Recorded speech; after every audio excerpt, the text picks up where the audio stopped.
የቢሾፍቱ ቆሪጦች ተስፋዬ ገብረአብ እንደጻፈው ልብ ወለድ።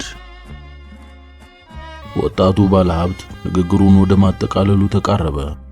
ሲቃዘል ድምጽ እየረገበ ሄዶ ወደ ቀልዳ ቀልዶች ተሸጋገረ። ዘና ብሎ በፈገግታ ደምቆ ታየ። ቡና አይነት የቆዳ ቀለሙ ችምችም ብለው ከበቀሉት ነጫጭ ጥርሶቹ ጋር ተዋህደዋል። በስፖርት የዳበረ ረጅም ሰውነቱ ከወጣትነቱ ጋር ተስማምቷል። የመንፈስ ብርታትና በራስ የመተማመን ገጽታው በጉልህ ይነበባል። ፈገግታው ውስጥ የደመቁ ጥርሶቹ የተመዘዘ ጎራዴ ይመስላሉ። ዓለምሸት ንግግሩን ይቋጭ ገባ። ንግግሬን ከማብቃቴ በፊት የዛሬዋ ቀን ለኛ ለጋራ ብሮቹ የድል ቀን መሆኗን በድጋሚ መግለጽ ይኖርብኛል። ሰርጋችንና ልደታችን ናት። የዛሬዋ ዕለት ወደፊት ተስፋችንን አሻግረን የምናይበት ቅዱስ ዕለት ናት። ዛሬ በእርግጠኛ በመደሰታችን አይኑ ደም የሚለብስ ምቀኛ በመካከላችን አለ። በእኛ የልልታ ቀን ልቡ በክፋት የሞላውን ምቀኛ ማንነት መገመት መቼም አይሳናችሁም። ግልጽ ነው። ይሄ ፍጡር የቢሾፍቱ ቆሪጥ እንጂ ከቶ ሌላማ ሊሆን ይችላል። ተጋባዦቹ ድንገተኛ የህብረት ሳቅን አሰሙ። የተከበረው ባለስልጣን ጭምር ያልተጠበቀ ቀልድ በመስማቱ ለህብረቱ ሳቅ የበኩሉን አጭር ፈገግታ በረከተ። በቀልዱ በአጀብ የሳቁት ግን በድንኳኑ ውስጥ የነበሩት እንግዶቹ ብቻ ነበሩ። በእርግጥም ከድንኳኑ ግራና ቀኝ ጨሌው ላይ የተኮለኮሉት የጋራ ብሩ ባላገሮች በዓለምሸት ቀልድ ይስቁ ዘንድ መጠበቅ የማይታለም ነበር። ዓለምሸት ከቆሪጥ ጋር በተያያዘ የሰነዘራት ቀልድ ካንደበቱ በወጣች ደቂቃ ወዲያው ነበር የጸጸት ጅራፍ ክፉኛ የለመጠጠው። ያለ ቦታው መቀለዱ ታውቆት ነበር እና የድንኳኑ እንግዶች በሳቅ ሲያውካኩ እሱ አቀረቀረ። አቀርቅሮ አይኑን ጨፈነ። ካቀረቀረበት ቀና ሲል የፈራውን ነበር ያስተዋለው። በእኒያ የጋራ በሩ ጎስቋሎች ገጽታ ላይ ስጋትና ጭንቀት ሰፍኖ በግልጽ አነበበ። ሽማግሌዎቹ ወደ ቢሾፍቱ ሐይቅ በስርቆሽ ገልመጥ ብለው ሲያበቁ አንገታቸውን እንደ ቀንድ አውጣ ሰብስበው ያደፈ ጋቢያቸው ውስጥ ይወሸቁ ገቡ። አካባቢውን ለቀው ለመሄድ የቋመጡም አልታጡ። አንዳንዶቹ እግሬ አውጪኝ ካሉ በኋላ ወዲያው መልሰው በይሉንታ እየተጠፈሩ በነበሩበት መሬት ላይ ሲረፈቁ ታየ። የጋራ ብሩ እናቶች በነጠላዎቻቸው አፎቻቸውን ሸፍነው የጥርጣሬ አይኖቻቸውን ዓለምሸት ላይ ጣሉ። ዓለምሸት ከመንደሩ ሰዎች ጋር በአይን ብቻ ተግባባ። በአይኖቻቸው ክፉኛ ይወቅሱት ነበር። ቁጣ ያመቀ ወቀሳ። ዓለምሸት ተሸማቀቀ። ያለ ጊዜው ካንደበቱ የወጡትን ቃላት ግን መልሶ ልውጣቸው አልቻለም። የነበረው ምርጫ የቁጣና የተግዛዝ እሳት የሚተፉትን ብዙ መዓት አይኖች መሸሽ ብቻ ነበር እና አይኖቹን ድንኳኑ ውስጥ ባሉት እንግዶች ላይ አሳርፎ የዲስኩሩን የመጨረሻ አረፍተ ነገር ወረወረ። የቢሾፍቱ አግሮ ኢንዱስትሪ ያደረገላችሁን ጥሪ አክብራችሁ እዚህ ድረስ ስለመጣችሁ ከልብ እያመሰገንኩ የክብር እንግዳችን ወደ ጋራ ብሩ የሚያደርሰውን መንገድ ብቻ ሳይሆን ድርጅታችን የታላቁን ጉዞ አንድ እርምጃ አሃዱ ብሎ መጀመሩን በይፋ እንዲያበስሩልን እጠይቃለሁ። በድንኳኑ ውስጥ ካሉት ተጋባዥ ነጎድጓድ የመሰለ ጭብጨባ ያለማቋረጥ ወረደ። የጋራ ብሩ ሽማግሌዎችና እናቶች በጭንቀት እንዳቀረቀሩ ቢሆንም ወጣቶቹ ማመንታት የተቀላቀለበትን ጭብጨባና ፉጨት ለማሰማት ደፈሩ። በጭብጨባውና በፉጨቱ ውስጥ ዓለምሸት ፈገግ አለ። ፈገግታው ግን ሐዘን የሚረጭ ነበር። ነው በብርቱካናማው ድንኳን ውስጥ ያሉት እንግዶች መዳፎቻቸው እስኪቃጠሉ ጭብጨባውን እያስነኩት ነው። የጭብጨባው ድምጽ በነፋሱ እየተገፋ እንደ ቢሾፍቱ ዳክዬዎች እየበረረ ሄዶ ከሐይቁ ደረት ላይ ተንሳፈፈ። ቆሪጥ ከሐይቁ ጥልቅ ውስጥ አለ። አይን አለው፣ ጆሮ አለው። እንደ ሰው ያያል፣ እንደ ሰው ያዳምጣል። በመሆኑም ቆሪጥ በቢሾፍቱ ሐይቅ አፋፍ ላይ እየተፈጸመ ያለውን ሁሉ በአይኑ በብረቱ ማየቱ የዓለምሸት ወርቁን ቀልድ የተጋባዦችን ሆታና ሳቅም በጆሮ በጅማቱ መስማቱ አይጠረጠርም። ቆሪጥ አስተዋይና ሚዛናዊ አይደለም። ክፋትና ምቀኝነቱ ወደር የለውም። ነገር ይወዳል፣ ጠብ ያፈቅራል፣ ተንኮልን ተክኖበታል። ጠብ ለመጫርና ተንኮሉን ለመሸረብ ጥቂት ሰበብ ነው የሚበቃው። ሰበብ ቢያጣ ራሱ ሰበብ ፈጥሮ አምባጓሮ ያስነሳል። ይሄው ዛሬ ታላቅ ሰበብ እጁ ላይ ወደቀለት። ይህ ለእርሱ እልል በቅምጤ ነው። የዓለምሸት ወርቁን ፌዞና ስላቅ፣ የተጋባዦቹን የድጋፍ ጭብጨባ እንዲሁም ሆታና ሳቅ በጥፍ መንዝሮ ከመመለስ ወደ ኋላ አይልም። በጋራ ብሩ ባላገሮች ልብ ውስጥ እልልታና ጭንቀት እየተፈራረቁ አዶ ከበሬያቸውን ለመደለቅ የበቁት በዚህ እምነት መነሾ ነበር። የዓለምሸት ንግግር አብቅቶ ባለስልጣኑ የተለመደ የመክፈቻ ስነ ስርዓቱን በሚያካሂድበት ደቂቃ ዜና ሊዘግብ በስፍራው የተገኘው በእድሜ የገፋ የኢትዮጵያ ድምጽ ሬዲዮ ጋዜጠኛ ስለ ቆሪጥ ማንሰላሰል ጀምሮ ነበር። የዓለምሸት ንግግር ነበር ሐሳቡን የጫረለት። ቆሪጥ የምትለው ቃል ከዓለምሸት አንደበት ስትወጣ በዚያች ቅጽበት በቆሪጥ ዙሪያ የሚነገሩ አፈ ታሪኮችን ሰብስቦ ለእሁድ የሬዲዮ መዝናኛ ፕሮግራም አንድ ዝግጅት ሊያቀርብ እንደሚችል አሰበ። የዓለምሸት ዲስኩር እንዳበቃ ጊዜ አላጠፋም። መቀረጸ ድምፁን አስተካክሎ በቆሪጥ ዙሪያ የሚነገሩ አፈ ታሪኮችን ለመቃረም ወዲያ ወዲህ ማለት ጀመረ። ዳሩ ግን 2-3 የጋራ ብሩ ሰዎችን ለመጠየቅ ያደረገው ሙከራ አልሳካል ስላለው መበሳጨት ጀመረ። አራተኛ ጊዜ ሊያነጋግረው ከሞከረው ልጅ እግር ጋር ጥቂት ፍንጭ አገኘ። በቅድሚያ ስምህን ብትነግረኝ? ማሙሸት ጌቱ። የጋራ ብሩ ሰው ነህ? አይደለሁም፣ ከአርመን ሰፈር ነኝ። ስለ ቆሪጥ የምታውቀውን ያህል ልትነግረኝ ትችላለህ? ቆሪጥማ ያው ጋኔን ነው። ማለቴ ስለ ቆሪጥ ብዙ የሚነገር ነገር አለ። ከጃንሆይ ጋር ግንኙነት ነበረው የሚባልና የመሳሰሉ ነገሮች። ያው በወሬ ነው የምናውቀው። ይህን ንገረኝ፣ ምንድነው በወሬ የሰማኸው? ያው ጃንሆይ እኩለ ሌሊት ላይ ይመጡና ከዚያ ከሐይቁ መሃል የወርቅ ዙፋን ይወጣል። ከዚያ እሳቸው ዙፋኑ ላይ ሲቀመጡ ዙፋኑ ይዟቸው ወደ ውስጥ ይሰምጣል። ከዚያም ከሌሊቱ 9 ሰዓት ተመልሰው ይወጣሉ። እንዲህ ሲያደርጉ ባይኑ ያየ ሰው አለ? አሁን ባሻጣ ሰው የክብር ዘበኛ ጥበቃ ሆነው ጃንሆይ ያጅቡ ስለነበር ባይናቸው አይተዋል። ይህን ሲናገሩ እኔም ራሴ ሰምቻለሁ። አሁን የት ነው የማገኛቸው እሳቸውን? ሞተዋል። አምና ነው የሞቱት። ሽማግሌው ጋዜጠኛ በአንድ አፍታ የቁጭት ስሜት አደረበት። ሌላ ሰው የለም ስለ ቆሪጥ ሊናገር የሚችል? ሞልቷል። ግን ቆሪጥን 3 ጊዜ ያዩት የጎፋ እናት ናቸው። እሳቸውን ብትጠይቅ ነግሮሃል። ጊዜ ሳያጠፋ የጎፋ እናትን ለማነጋገር ከነፈ። የጎፋ እናት ተጋባዥ እንግዶችን ለሚያስተናግዱ አሳላፊዎች ጠጅና ጠላ እየቀዱ በማደል ላይ ነበሩ። ጤና ይስጥልኝ። ደህና። አንዳንድ ነገሮችን ልጠይቅዎት ነበር። ጋዜጠኛ ነኝ። ደግ። ስምዎን በቅድሚያ ቢነግሩኝ? የጎፋ እናት። ትክክለኛ ስምዎን ማለቴ ነው። እንዲሁ ነው ሰው ሁሉ የሚለኝ። ይሁን፣ ደህና። በምን ሙያ ይተዳደራሉ? ማክሰኞና ቅዳሜ ገበያ ሲቆም ለመንገደኞቹ ጠላ እሸጣለሁ። እንደው ቆሪጥን አይተውታል ይባላልና። ይሁን እንጂ አሮጊቱ አላስጨረሱትም። በቁጣ አቋረጡት። ሁሉም አይቶታል። ምን ነው ቶሎ ብለው ወደ እኔ መሩህ? ሌሎችን ጠይቄያለሁ። እርስዎም በበኩሎ የሚያውቁትን ይነግሩኝ ዘንድ ነው የመጣሁት። ረገብ ባሉ የጎፋ እናት። እንደሱ ተሆነ ደግ። በሉ ይንገሩኝ፣ ቆሪጥን መቼና የት ነው ያዩት? እኔ እንኳን ከቢሾፍቱ ንጉሥ ጋር ገጥ ለገጥ የተያየሁት 20 ዓመት በፊት ነው። የት ነው የተያያችሁት? እዚያው ጠላ መሸጥበት ቦታ መጥቶ ነው ያየሁት። እስኪ ዘርዘር አድርገው ይንገሩኝ። ምን ይመስላል መልኩ?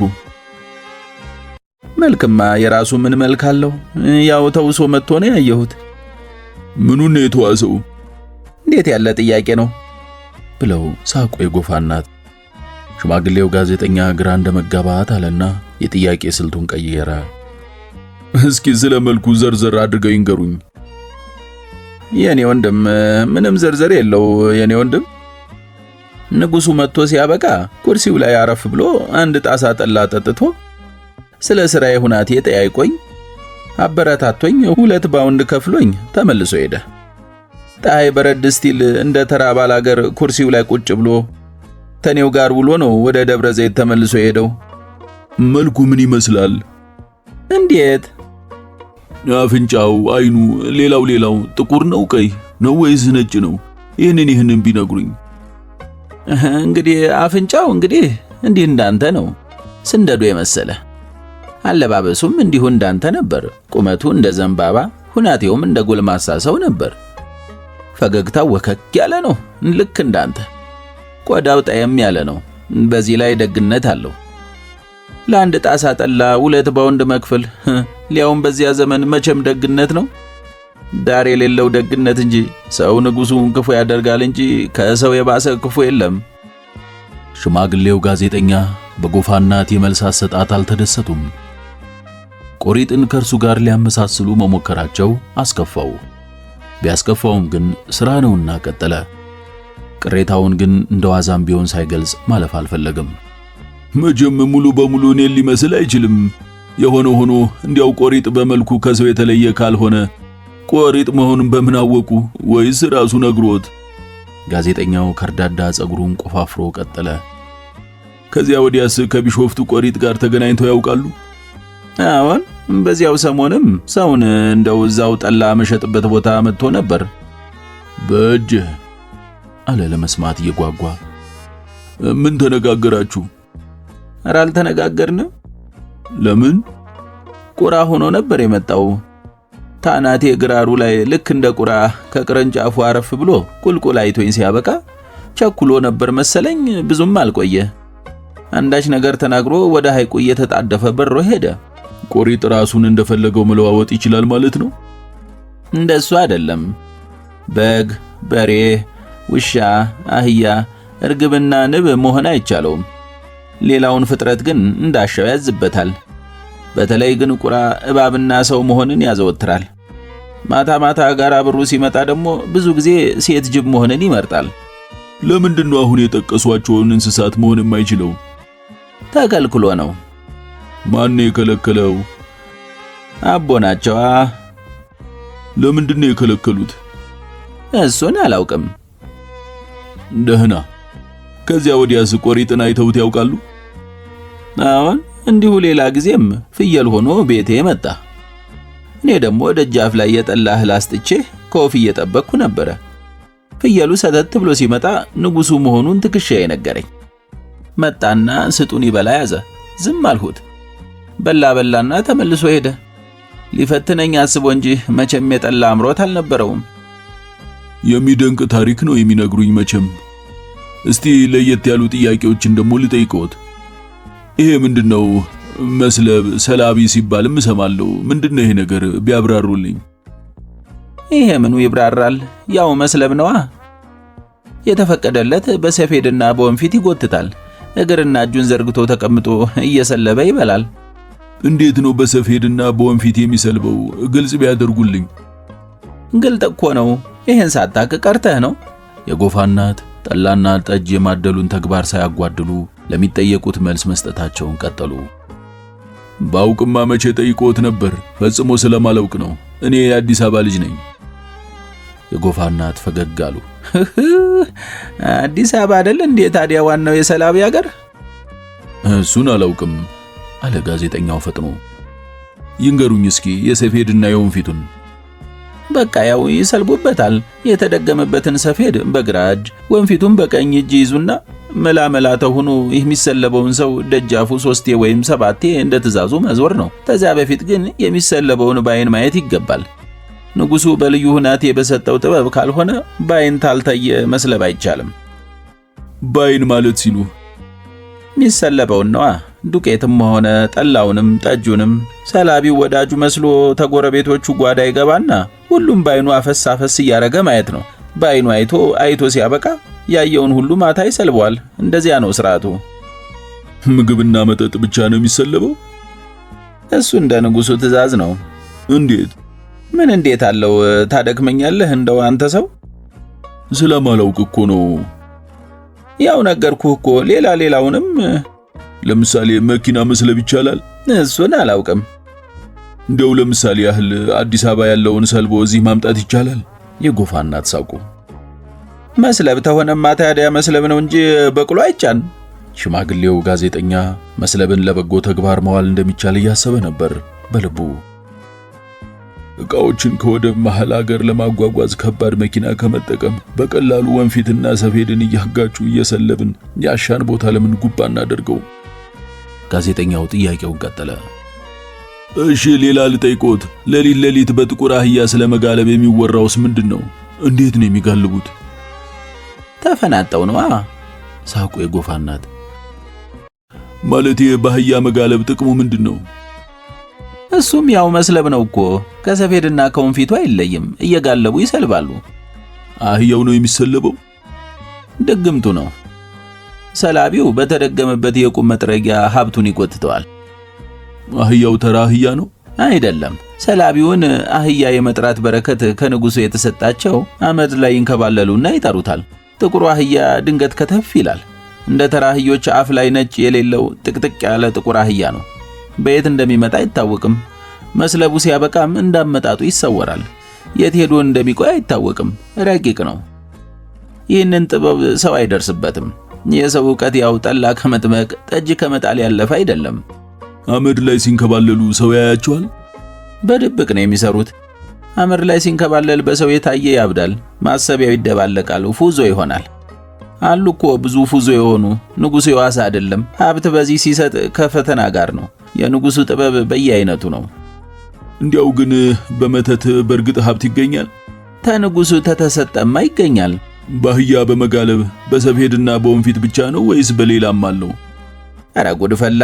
ደሞ አይነቱ ምን ልክ አለውና ነው።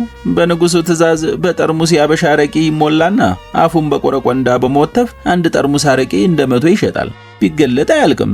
በጥቁር ጤፍ ቂጣ የሚሰራም ብዙ ጥበብ አለ። የጠፍር አለንጋም ታምር ይሰራል። በተደገመበት አለንጋ አንድ ጊዜ የተገረፈ ሰው በቃ ከገራፊው ጋር በፍቅር ማበድ ነው። በጉሎ ቅጠል የተጠቀለለ ቅቤ ደጃፍ ላይ ካገኘህ ደግሞ ማት ይከተልሃል። የንጉሱ ስጦታ በየአይነቱ ነው። በዶሮ በተለይ የማይሰራ ጥበብ የለም። ባለፈው አንድ የጋራ ብሩ ሰው ዶሮ ደጃፍ ላይ ታስራ አገኘና እስቲ የመሆነውን አያለሁ አለና ዶሮዋን አርዶ በላት። ታዲያ ይህ ዕለት ሆዱ እንደ ከበሮ ተነፍቶ ጥርስና ጥርሱ ግጥምጥም ብሎ በአንድ ሌሊት ሞተ። መዳፈር መዘዝ አለው። የሰው ጅብ የሚባሉትስ? ስንቱን ዘርዝሬ ልንገርህ። አሁን ስራዬን ልስራበት ተወኝ አንተው። አስተናጋጆቹ ጠላና ጠጅን በፍጥነት መቅዳታቸውን ሳያቋርጡ እባክዎ ጥቂት ይንገሩኝ፣ ባይሆን የቡና መጠጫ። ጋዜጠኛው 2 ብር አውጥቶ ሸጎጥ አደረገላቸው። እንግዲህ ያው እሱም የንጉሱ ስጦታ ነው። ዝርዝሩን እንኳን አላውቀውም።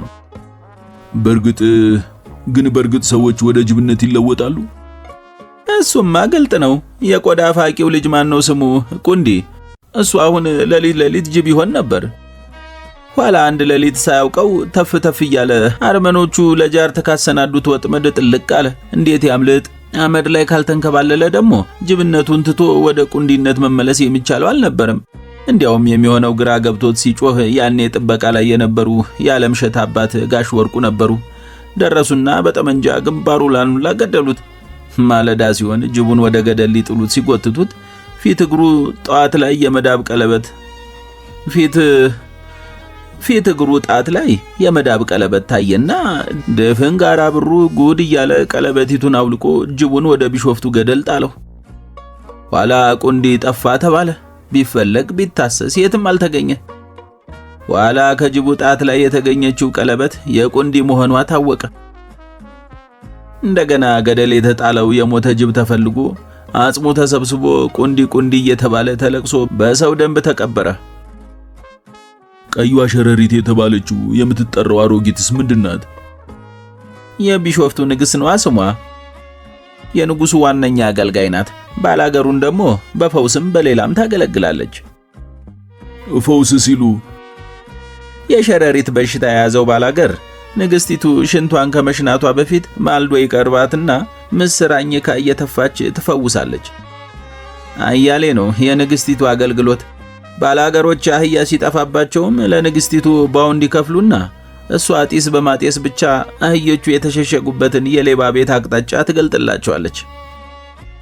ለግማሽ ሰዓት ያህል ጥያቄና መልሱ ከቀጠለ በኋላ ጋዜጠኛው መቅረጸ ድምፁን እያጠፋፋ ለጎፋናት የሞቀ ምስጋና አቀረበላቸው። ምንም አይደለም ሲሉ መለሱ የጎፋናት። እንግዲህ ወደፊትም ቆሪጥን ካገኙት በደንብ ያዋሩትና ይጠብቁኝ። ወዲህ ብቅ ባልኩ ጊዜ ጎበኝዎታለሁ። መቼም እኔ ራሴ ቆሪጥን አግኝቼ ባነጋግረው ደስ ባለኝ ነበር። ለማንኛውም እርስዎም ቢሆን ጥሩ አጫውተውኛል። ደግሜ ከልብ አመሰግንዎታለሁ። ጋዜጠኛው ከጎፋናት ጋር ያደረገውን ቆይታ ቋጭቶ አሮጊቷን ጠላ ሻጭ ተሰናብቶ ሊሄድ ሲል ልታነጋግረው ተፈለክ በቀጠሮም አታገኘው። ማንን? ሽማግሌው ጋዜጠኛ ልቡ ጉሮሮ ድረስ መታ የተወተፈቻል ትንፋሽ አጠረው። የቢሾፍቱን ንጉሥ። እንዴት? ለንግሥቲቱ ልነግርልህ እችላለሁ። ልታገኘው ፈቅደህ ተሆነ እሱ ደስታው ነው። በዚህ ላይ ተጫዋችና ደግ ነው። መንጀባረር አያውቅም። ገጥ ለገጥ ብታገኘው ትግባባዋለህ። በአንድ አፍታ ባልንጀራሞች ነው የምትሆኑት። የድንጋጤ ጦር ልቡ ላይ የተሰካበት ጋዜጠኛ እያቃሰተ መልስ ሰጠ። ደብረ ዘይት ለመምጣት ስለማይመቸኝ ይቅርብኝ። ብዙ ጊዜ ከሀገር ስለምዞር አንድ ቦታ አልቀመጥም። እዚህ መምጣት ታልተመቸህ እሱ ታለህበት ሊመጣ ይችላል። ለሱ የሚሳነው ምን አለ ብለህ ነው? በቅሎ አይፈልግ አውቶቢስ። እንደ ንስር ተነፋስ ጋር ነው መንገዱ። እኛ ሁለት የሳንተነፍስ እዙ ተዚህ ተነስቶ አሜሪካ ይገባል። ምን ይሳነዋል ብለህ? ተፈቀድክ ለንግሥቲቱ ልነግርልህ እችላለሁ። ታለህበት ከተፍ ይላል። የለም ሲል ተከላከለ ጋዜጠኛው። ስራ ስለሚበዛብኝ ልገናኘው አልፈልግም። ጠዋት የወጣው እስከ ማታ በስራ እንደተጠመድኩ ነው። ታዲያ ንጉሡም እኮ ብርሃን አይወድም። ሌሊት መዘዋወር ነው የሚመርጠው። ውድቅት ላይ ታለህበት ይምጣልህ ስራህን ስታበቃ። ምንም አያስፈልገኝም የጎፋናት። አሁን የነገሩኝ በቅቶኛል። እንዲያውም እንዲሁ ለማወቅ ያህል ነው እንጂ ምንም አያስፈልገኝም። ምንም አይንገሩት። ደግ። አሮጊቷ ትክ ብለው አጤኑት። አስተናጋጆቹ ጠላና ጠጅ እየቀዱ ነው። አደራ እንግዲህ ቢያገኙት እንኳን ስለኔ ምንም ነገር አያንሱለት። ወደዚህ የመጣሁትም ለሌላ ስራ ነው። ራሱን አግኝቼ ባነጋግረው ደስ ባለኝ ነበር ስላልክ እንጂ ታልፈለክማ። ምንም አልፈልግም፣ አመሰግናለሁ። አሮጊቷ ጠላ ሻጭ ጀርባውን ሰጥቷቸው እየፈጠነ በመራቅ ላይ ያለውን ሽማግሌ ጋዜጠኛ ባይናቸው ተከተሉት እና ፈገግ አሉ። ብልጭ አላሉም የወርቅ ጥርሶቻቸው የዛጉ ብሮች መስለዋል። የደብረ ዘይት ሰዎች መቼም በጨዋታችሁ መካከል የቆሪጥን ስም ካላነሳችሁ አይሆንላችሁም። ወጣቱ ባለስልጣን ይህንን ብሎ ረጅም ሳቅ አሰማ።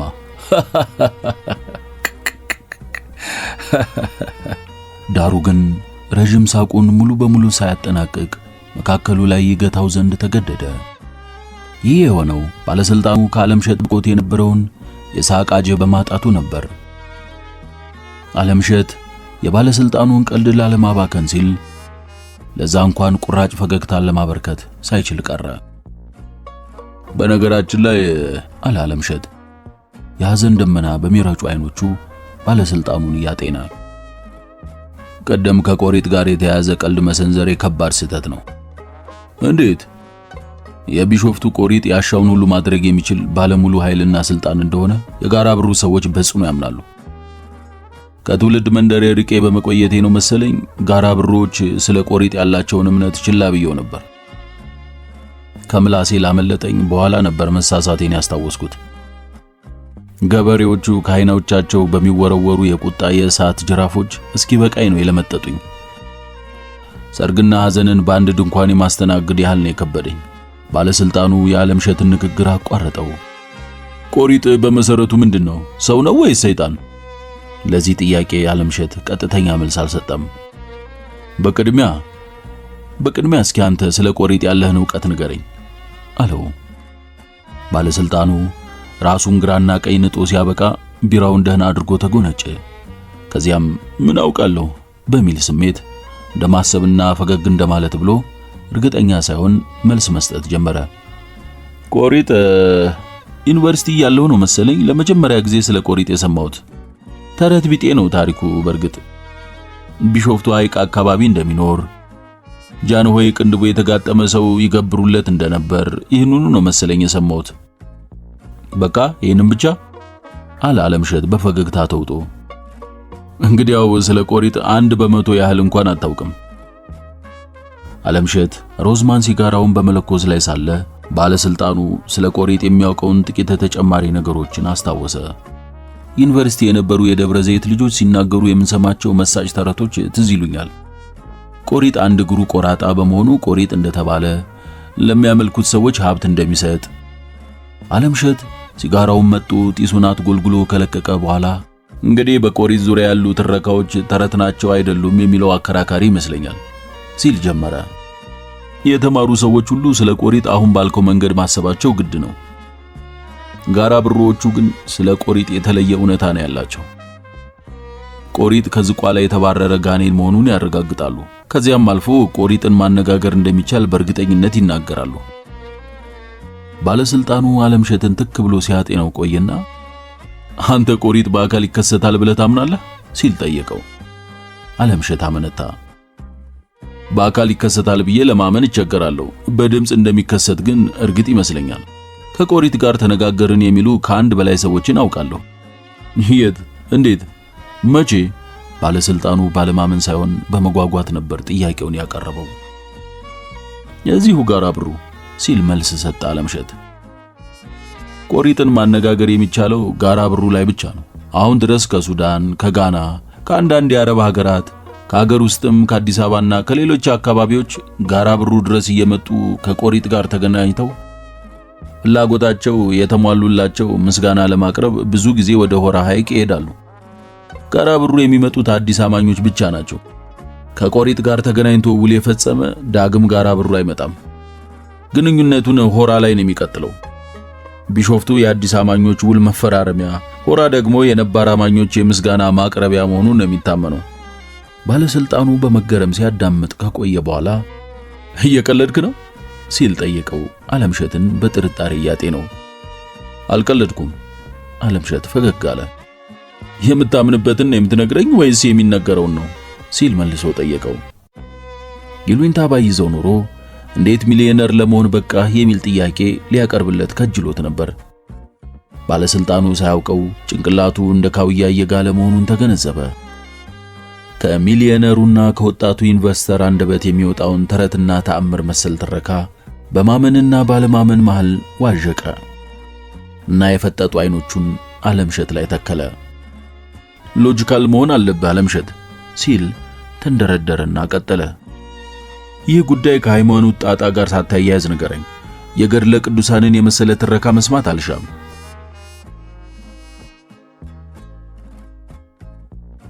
ባለስልጣኑ ከአለምሸት ጋር የጀመረውን አከራካሪ ወግ በአሸናፊነት ለመጨረስ ያሰበ ይመስላል። ቢራውን ተጎነጨ፣ ሲጋራውን ለኮሰ፣ ከረባቱን አስተካከለ። ድምፁም ወረደና የጀመረውን ካቋረጠበት ቀጠለ። እንዳልኩ ተረት መስማት አልሻም። ቆሪጥን ጋራ ብሩ ላይ በድምጽ ማነጋገር ይቻላል ብለኛል። እንዴት? አለምሸት ለመልሱ አልተቻኮለም። ረጋ ብሎ ማብራራት ጀመረ።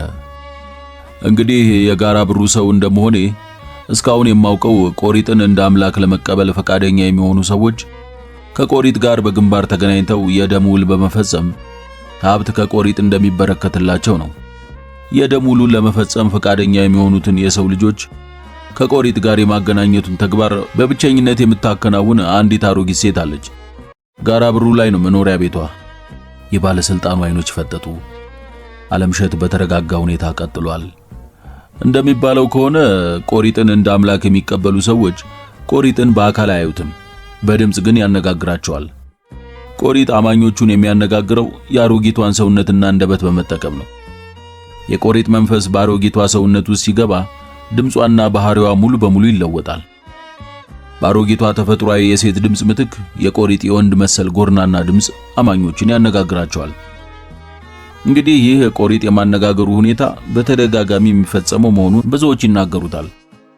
አሁንም ይህ ሂደት እንዳልተቋረጠ አውቃለሁ። የቆሪጥን መጠይቆች ለማሟላት የደፈረ ሕግጋቶቹን በትክክል መፈጸም የቻለ ቆሪጥን በቀጥታ ማነጋገር እንደሚችል ነው የሚነገረውና የሚታመነው። ምንድናቸው ሕግጋቶቹ? ሁሉንም አላውቃቸውም አለ አለምሸት በፈገግታ ተውጦ። የቢሾፍቱን ንጉሥ በሙሉ ልቡ ማመን፣ እግዚአብሔርን መክዳት፣ የመሳሰሉ ነገሮች እንዳሉበት ግን ሰምቻለሁ። ብዙዎቹ ሀብት ለማግኘት እዚህ ጋራ ብሩ ድረስ ከመጡ በኋላ ሕግጋቶቹን የመፈጸም ድፍረቱ እያጠራጠራቸው የጋራ ብሩን እርጎ ወይንም ጠላ ጠጥተው ወደ መጡበት ይመለሳሉ። ዓለምሸት ይህንን ብሎ ሲያበቃ በደመቀ ፈገግታ ተዋጠ። ባለስልጣኑ ግን አልሳቀም። ስለ ዓለምሸት የሀብት ምንጭ በማንሰላሰል ላይ ነበር። እንዴት በ30 ዓመቱ ሚሊዮነር ለመሆን በቃ ሲል ለራሱ ጥያቄ እያቀረበ ነበር። ሊጠይቀው ግን አልደፈረም። እንዲሁ ዙሪያ ጥምጥሙን ይሽከረከር ገባ።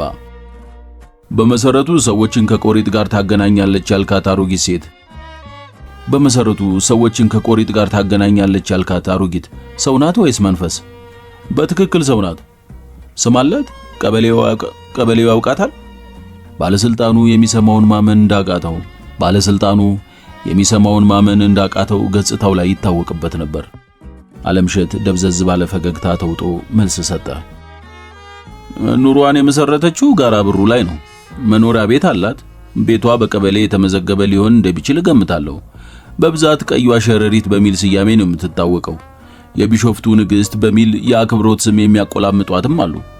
በነገራችን ላይ ኑሯም እንደ ንግሥት የተቀማጠለ ነው። ጋራ ብሩ የኤሌክትሪክ ብርሃን አልገባም።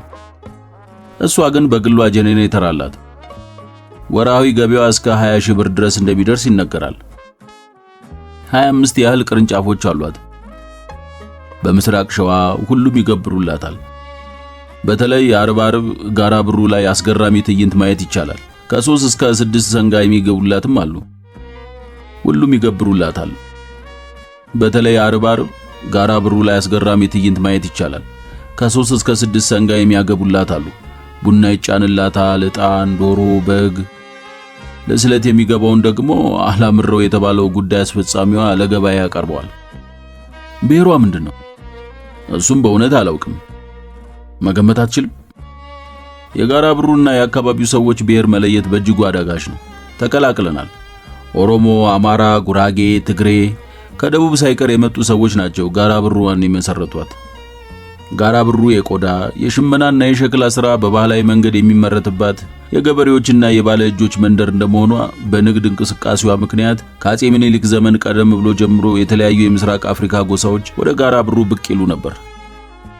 ከቆሪጥ ጋር በተያያዘ ምክንያት ከሩቅ የአፍሪካ ሀገሮች ጋራ ብሩ መጥተው እዚሁ የቀሩና ተዋልደው ኑሯቸውን የመሰረቱም አሉ። ስለዚህ ቀይዋ ሸረሪት ከየት እንደመጣችና እንዴት የቆሪጥ አገልጋይ መሆን እንደቻለች ብዙ የሚታወቅ ነገር የላትም። ሆኖም ያው ሀበሻና ኢትዮጵያዊ ናት።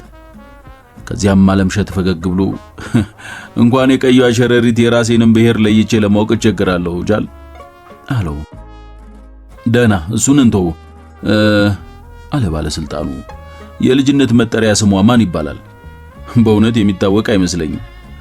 የሚታወቅ አይመስለኝም። እናትና አባቷስ? ግልጽ ታሪክ የላትም። ከዚች በፊት በተመሳሳይ ቀይዋ ሸረሪት እየተባለች የምትጠራ የቆሪጥ አገልጋይ ነበረች። ከዛሬ 40 ዓመት በፊት ቀይዋ ሸረሪት ስትሞት ነው ይህቺ በሷ እግር የተተካችው። ይህቺ የኛዋ ዘመን ሴት ግን የሸረሪት ዘር እንዳለባትና ከእሬት ማህፀን ውስጥ በቆሪጥ ፍላጎት እንደተወለደች ነው የምትናገረው። እንደማታረጅ ሁልጊዜ ወጣት ሆና እንደምትኖርም ይወሳላታል። ይህ ግን ብዙ የሚታመን አይደለም። በአይን አይተናታል፣ አርጅታለች የሚሉ ሰዎችም አሉ። ስለዚህ ሴት የተለየ ታሪክም አለ። ቆሪጥ ከቢሾፍቱ መንደሮች አካባቢ በልጅነቷ ሰርቆ ሐይቁ ውስጥ አሳድጎ ለዚህ እንዳበቃት የሚተርኩም አሉ። ወሬው የተረት አይነት ነው፣ ምንጩ አይታወቅም። ራሷ ቀይዋ ሸረሪት የምትረጨው የፈጠራ ታሪክም ሊሆን ይችላል። ቀይዋ ሸረሪት የሚለው ስያሜዋስ ምንን የሚያመለክት ነው? በል ይህን እንኳን ማብራራት እችላለሁ አለ ዓለምሸት ፈገግ ብሎ። አስገራሚ ነው ታሪኩ።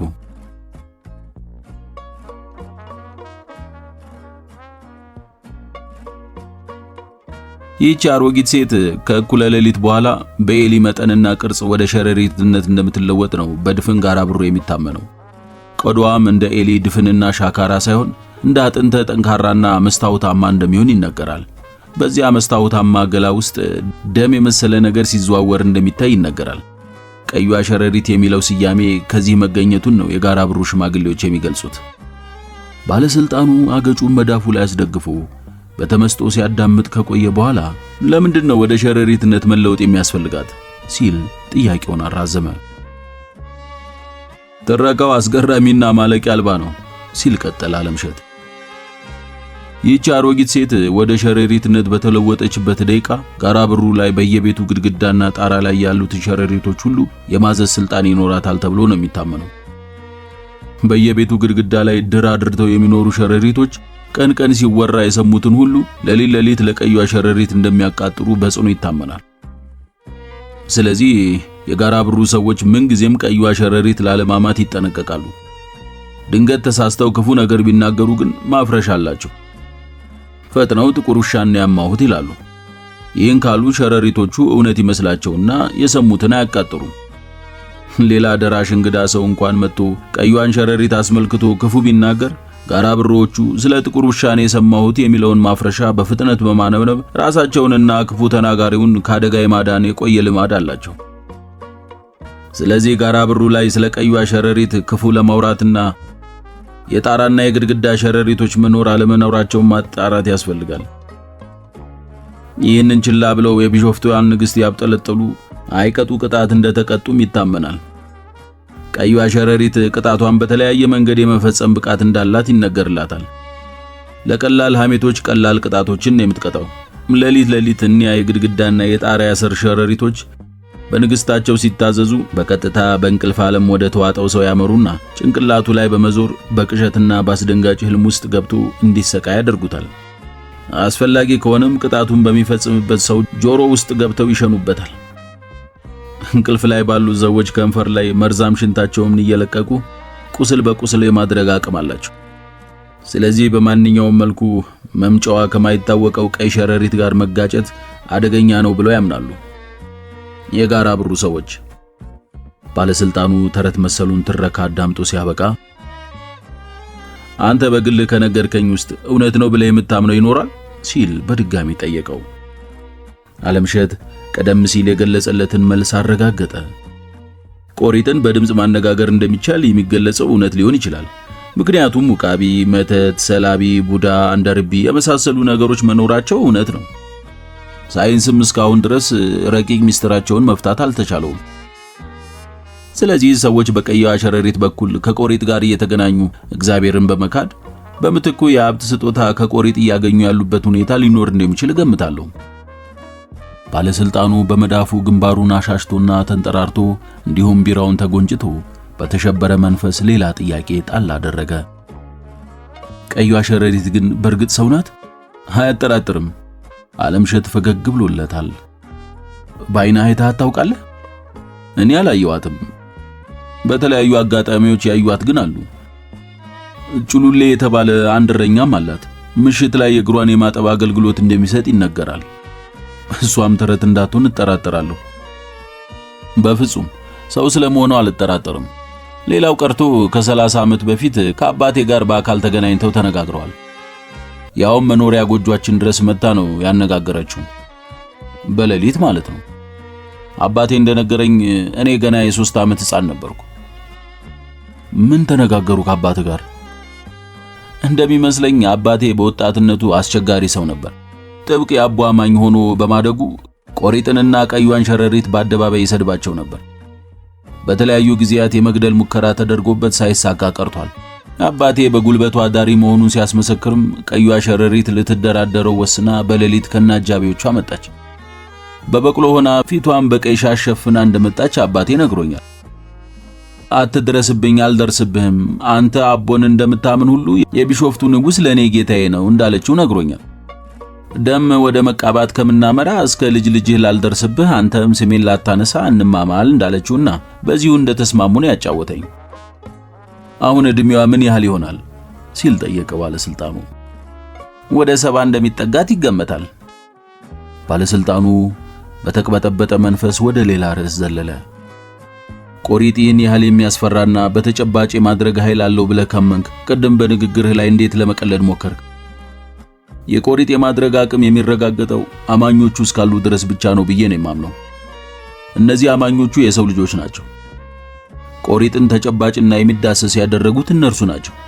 የቆሪጥ እምነት ማዕከል ደግሞ ቀይዋ ሸረሪት ናት። በዙሪያዋ ነጋዴዎችና ባለስልጣናት አሉ። እኔ ሁኔታውን በዚህ መልኩ ነው የማየው። አጋነኸዋል። አይመስለኝም። ባለስልጣኑ ባለመስማማት ራሱን ግራና ቀኝ ሲንጥ ከቆየ በኋላ እኔ ግን ቆሪጥም ሆነ ቀዩ ሸረሪት የህዝብ ተረት ሆነው ነው የሚታዩኝ። ጋራ ብሩ ላይ በርግጥ ተረቱን እንደ እምነት ይዘውት ሊሆን ይችላል። ሆኖም ይሄ እምነት ጋራ ብሩ ላይ ትምህርት ሲገባ ፈጥኖ ወደ ተረትነት ይለወጣል። ባለስልጣኑ ፈገግ ብሎ ሩቅ አሻግሮ ሲያይቆየና የሆነው ሆኖ ስለ ደብረ ዘይት መልካም ስሜት ነው ያደረብኝ። በተራራና በሐይቅ የበለጸገች ምድር ናት። ከአዲስ አበባ ስንመጣ ሹፌሬ ሐይቁ ስለምትኖር አንዲት ሴት እየነገረኝ ነበር። ማን ነበር ያለኝ ስሟን? ፊላቤላ። አዎን ፊላቤላ። አሁን እሱ ድንቅ ተረት እንጂ ሌላ ምን ሊባል ይችላል? ዓለምሸት ፈጥኖ ተቃወመ። ፊላቤላ ተረት አይደለችም በፍጹም። ፊላቤላን በአካል ያዩት ሰዎች አሁን ድረስ በሕይወት አሉ። አንዱ አባቴ ነው። ፊላቤላ ከቆሪጥ ጋር በተያዘ በግፍ ሳትገደል እንዳልቀረች ነው የሚታሰበው። የፊላቤላን ትክክለኛ ታሪክ ከሽማግሌዎቹ ብትሰማ በጣም ልብህ ይነካል። ልጅ ሆኜ የፊላቤላ ታሪክ ሲነገረኝ ስቅስቅ ብዬ ማልቀሴ አሁን ድረስ ይታወሰኛል። በእርግጥ ታሪኩ ተረት እንዲመስል ተደርጓል። እንዲያ የሆነበት የራሱ ምክንያት ሊኖረውም ይችላል። ግን ፌላ ተረት አይደለችም። ቆንጆዋ ፌላ የኛው መንደር ልጅ ናት። ጋራ ብሩ ገጠር ላይ የተወለደች እንከን ያልነበረባት ውብ ሴት ልጅ። ዓለምሸት ሰውነቱን እንደማንቀጥቀጥ እያደረገው አሳዛኝ ያለውን የፊላቤላን ታሪክ ለመተረክ በተዘጋጀበት ደቂቃ እንቆጳ በየነ እየተጣደፈች ስትመጣ ከፊት ለፊት አያት። ድንኳኑ ደጃፍ ላይ ከመድረሷ በፊት በምልክት ጠርታው ባለችበት ቆመች። ዓለምሸት ባለስልጣኑን ይቅርታ ጠይቆ ወደ እንቆጳ ራመድ አለ። በፕሮግራሙ መሰረት ግሬደሩ የመንገዱን ጠረጋው ሊጀምር ነው። ስራውን ሲጀምር መገኘት ፈልጋለሁ ብለኝ ነበር አለችው በተጣደፈ ድምጽ። ልክ ነሽ እንቆጲ፣ መጣሁ። ፈጥኖ ወደ ባለስልጣኑ ሲመለስ የደብረ ዘይት ከተማ ሁለት ነጋዴዎች የዓለምሸትን እግር ተከትለው ባለስልጣኑን እየተዋወቁ ነበር። ዓለምሸት ጊዜ ሳያጠፋ ወደ እንቆጳ ተመለሰ። ከዚያም ተያይዘው የመንገዱ ሥራ ወደሚጀመርበት ስፍራ ገሰገሱ። በፕሮግራሙ መሰረት ስነ ስርዓቱን ለማድመቅ ከደብረ ዘይት ወደ ጋራ ብሩ የሚያደርሰውን መንገድ 100 ሜትር ያህል የመጀመሪያውን ዙር የመንገድ ጠረጋ ለማካሄድ እቅድ ተይዞ ነበር። ተያይዘው ወደ ግሬደሩ ሲገሰግሱ እንቆጲ ደስ ብሎሻል ሲል ጠየቃት በለሰለሰ ድምጽ። በጣም ሰርጋችን ናት ዛሬ፣ የልደታችን ቀን። ፍቅራችንን ማደስ አለብን እንቆጲ። በማይረባ ነገር ነው ተራርቀን የቆየነው። ልቦናችን እንደሚፈላለጉ ግን ሁለታችን ምን እናውቃለን? ይህን የመሰለ ንግግር ተው ዓለምሸት። እንደምወድሽ ግን ታውቂያለሽ።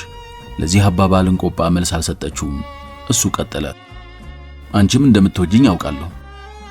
ተሳስተሃል ዓለምሸት አለች ቆጣ ባለ ድምጽ።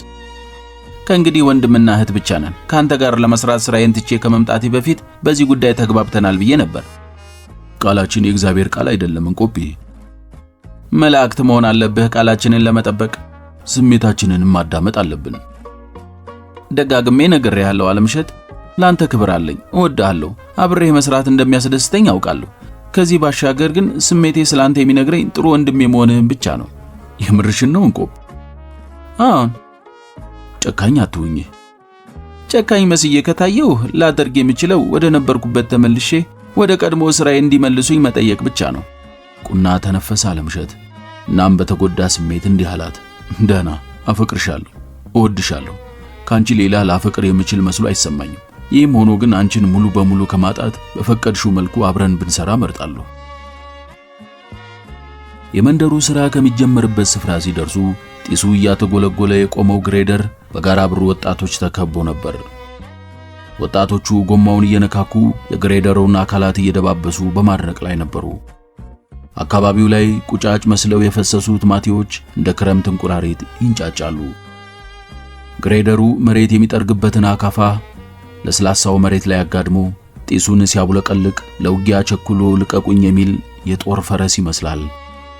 እንደሚጥሚጣ የቀላ ፊት ያለው ቁመተ ረጅም የግሬደር ኦፕሬተር የአካባቢው ወጣቶች ያደረባቸው የደስታ ስሜት ተጋብቶበት ፊቱ በፈገግታ ተጥለቅልቋል። ዓለምሸት ግሬደሩ አጠገብ እንደደረሰ ዓለምሸት እባላለሁ ሲል ኦፕሬተሩን ተዋወቀው። ኦፕሬተሩ ዘካርያስ ብሎ ራሱን አስተዋውቆ የተዘረጋለትን እጅ ጨበጠ። ቀይ ረጅም ሲሆን ባለ ዱልዱም አፍንጫ ነበር። ግሬደሩ ላይ ሆኜ ካንተ ጋር ፎቶ መነሳት ፈልጋለሁ አለው አለምሸት። በጣም ደስ ይለኛል፣ ናውጣ። አለምሸት አጠገቡ ወደ ነበረች አብሮ አደጉ ፊቱን አዞረ። ነይ አብረን እንቆጲ። አይኖቿን በስስት ተመለከታቸው። እንደ እንቁጣጣሽ ናቸው። አይኖቿ ድምቅምቅና ፍንድቅድቅ ያሉ የወንዶችን የወሲብ ስሜት የመቀስቀስ ኃይል አለው። ቅርጿ ታውቋለች። እሷም ይሄንን ግን አትደሰትበትም። ያለ ኃጢአቴ ኃጢአተኛ ያስመስለኛል ትላለች። ሴሰኛ ስለሚያስመስላት አስተያየቷና የሰውነት ቅርጿ ሰዎች ሲያነሱባት ልብን ያንሁልላሉ። አይኖቿ ቀይ ናት። ስስ ከንፈሮቿ ከቆዳዋ ይበልጥ ይቀላሉ። አለምሸት ሴሰኛ አይኖቿን አይቶ አይጠግባቸውም። እንውጣ ግሬደሩ ላይ አላት። በፍቅር ዓለም የኖሩባቸው ጊዜያት ከተቋረጡ ዓመት እንኳን አልደፈኑም። ቅናት ነበር ያጋጫቸው። እሱ ከማያውቀው ወንድ ጋር ተቃቅፋ የተነሳችውን ፎቶ በማየቱ ነበር ቡራ ከረየው ለማለት የበቃው። በእርግጥ ፎቶ ላይ ያለው ወንድ መልከ ሸጋ ነው። ቀና ብላ የፍቅር በሚመስል መልኩ እያየችው ነበር እንቆጳ። ለጸብ ከመቸኮሉ በፊት ማን ነው ብሎ እንኳን አልጠይቃትም ነበር። በዚህ ምክንያት ግንኙነታቸው እንዲቋረጥ የወሰነችው እንቆጳ ነበረች። ነይ እንጂ እንቆጲ አላት ደግሞ። ስታመነታ ቆየችና የልብ ባልሆነ ስሜት የሽታ ምልክት በዓይኗና በቀጭን ፈገግታዋ አስተላለፈች። እጇን ይዟት ወደ ግሬደሩ እንድትወጣ ሲረዳት የዛሬዋ ቀን ልደታችን ናት። ሰርጋችን ማለት እያማረው ግን ደግሞ እንዳማረው እየቀረ ከዚች ቀን የተሻለ የደስታ ቀን ከቶ ሊገጥመን አይችልም አላት አያይዞ። እናም እጇን ጥብቅ አድርጎ ያዛት። ግሬደሩ ላይ ወጥተው ሲያበቁ ኦፕሬተሩን መሃል በማድረግ የመታሰቢያ ፎቶግራፍ ተነሱ። ይህን ጊዜ የጋራ ብሩ ወጣቶች ፉጨትና ጫጫታ አካባቢውን የስፖርት ውድድር የሚካሄድበት የሞቀ ስታዲየም አስመሰለው። እንቆጳ ከመጠን በላይ መደሰቷን መሸሸግ አልቻለችም። በእርግጥ አንድ የጎደላት ነገር መኖሩን ገጽታዋ ያሳብቅባት ነበር። ግሬደሩ ላይ ቁማ ሽቅብ ወደ ተወለደችባት መንደር አይኖቿን ስትወረውር ደስታ ፈነቀላት። ድርንጉዳሙ አቀበት ወደ ውብ ጥርጊያ ሲለወጥ በሐሳቧ ታያት። የመንደሯ ኮበሌዎችና ማቲዎች አለምሸት እንቆጲ፣ አለምሸት እንቆጲ እያሉ መጮህና ማፏጨት ጀመሩ። ይህን ጊዜ የእንባ ከረጢቷ ተፈታ። የወገን የልብ ድጋፍና ፍቅር ከምንም ነገር በላይ ደስታ እንደሚያጎናጽፍ ለመጀመሪያ ጊዜ በተግባር አረጋገጠች።